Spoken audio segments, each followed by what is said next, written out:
Новое дорожное покрытие появится вскоре на участках направления Нестеровская, Алкун, Таргим, Чми. Ингуш-Автодором сейчас почти уже завершена эта работа. Осталось только установить металлические отбойники и железобетонные ограждения и сделать разметку. Зарина Могушкова расскажет подробнее. 33-40 километр дороги в направлении Нестеровская, Алкун, Чми. Здесь уже проложено 6 километров. Сейчас работы идут в черте сельского поселения Алкун. Протяженность дороги 1200 метров. Дорожникам потребуется еще несколько дней, чтобы полностью заасфальтировать этот участок. Прежде здесь уже лежал асфальт, но он был не в лучшем состоянии. Кочки и пыль, и все это уже позади, это уже в прошлом, поскольку вы знаете, что в последнее время в связи с развитием именно горной части здесь имеется очень большой объем движения, большой грузопоток, и, соответственно, все эти неудобства действительно имели место, а сейчас для жителей безмерная радость. Харан Хамхоев живет в этом селе с самого рождения. Он работает смотрителем в Джераско-Асинском историко-архитектурном музее-заповеднике.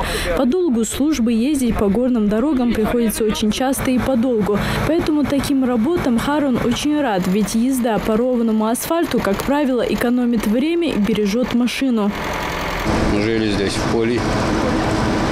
Вот сейчас по Ласевочнему делают дорогу. Нам говорят, что через неделю максимум дорога уже будет готова. Чему мы очень довольны, рады. Строительные работы идут и на участке Таргим-Гуле. Дорожникам необходимо заасфальтировать 10 километров дорожного полотна. Впрочем, уже больше половины, а это 6 километров, уже проложено. До конца этого месяца там работа будет завершена.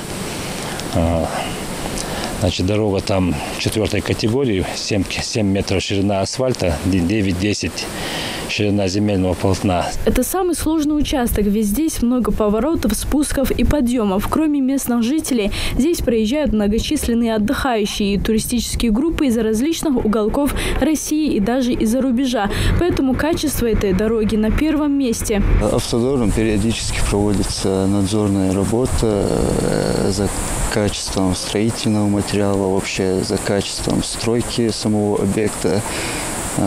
Никаких нарушений, ничего такого выявлено не было. На финальном этапе и дорожные работы на подъезде к Локу Арымхи-Джейрах. Здесь проложили асфальт протяженностью больше 2 километров. Работа велась по федеральной программе устойчивого развития сельских территорий. Деньги были выделены, уже освоены. Работа завершена.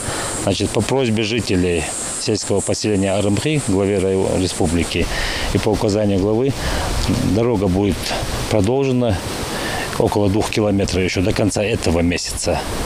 И объект будет закрыт. После прокладки асфальта дорожники приступают к заключительному этапу. Устанавливают необходимые дорожные знаки, металлические и железобетонные ограждения на особо опасных участках с крутыми поворотами и наносят дорожную разметку. Зарина Могушкова, Адам Далаков, Новости 24.